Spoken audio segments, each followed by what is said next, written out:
اعوذ باللہ من الشیطان الرجیم بسم اللہ الرحمن الرحیم رب اشرح لی صدری ویسر لی امری واحلل عقدۃ من لسانی یفقہوا قولی۔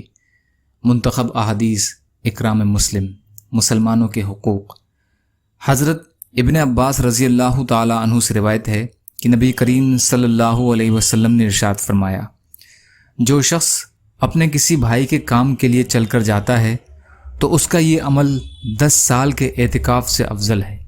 جو شخص ایک دن کا اعتکاف بھی اللہ تعالیٰ کی رضا کے لیے کرتا ہے، اللہ تعالیٰ اس کے اور جہنم کے درمیان 3 خندقیں آڑ فرما دیتے ہیں، ہر خندق آسمان اور زمین کی مسافت سے زیادہ چوڑی ہے۔ طبرانی مجمع الزوائد۔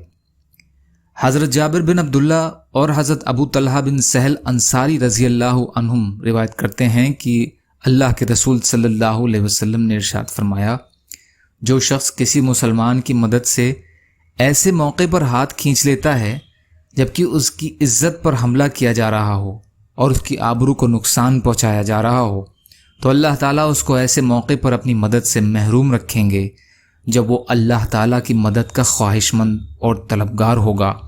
اور جو شخص کسی مسلمان کے ایسے موقع پر مدد اور حمایت کرتا ہے جبکہ اس کی عزت پر حملہ کیا جا رہا ہو اور آبرو کو نقصان پہنچایا جا رہا ہو، تو اللہ تعالیٰ ایسے موقعوں پر اس کی مدد فرمائیں گے جب وہ اس کی نصرت کا خواہش مند اور طلبگار ہوگا۔ ابو داؤد۔ یا اللہ ہم سب کو کہنے سننے سے زیادہ عمل کی توفیق عطا فرما۔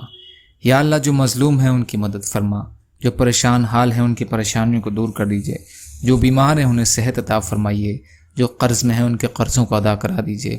یا اللہ جو بے روزگار ہیں ان کو روزگار سے لگا دیجیے۔ یا اللہ آپ کے لیے ہر چیز آسان ہے، یا اللہ ہمارے لیے بھی آسانیاں پیدا فرمائیے۔ یا اللہ ہر خیر کی چیز میں برکت عطا فرمائیے، ہر شر کی چیز سے ہماری حفاظت فرمائیے۔ یا اللہ دین کا کام آسان بنا دیجیے، یا اللہ دین کی بات پھیلانے والا بنا دیجیے، جنت کا راستہ آسان کر دیجیے، یا اللہ جہنم کے راستوں سے آڑ کر دیجیے۔ برحمتک یا ارحم الراحمین۔